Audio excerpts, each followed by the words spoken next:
আগুন নিয়ে খেললে পুড়তে হয়, এই কথাটার অর্থ খুবই সরল কিন্তু গভীর।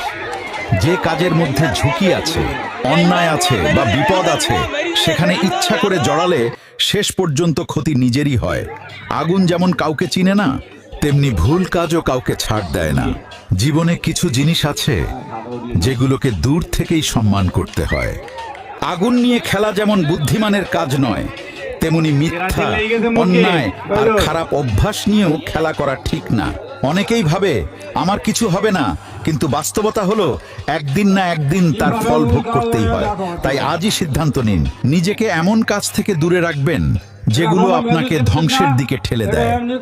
ভিডিওটি ভালো লাগলে শেয়ার করুন।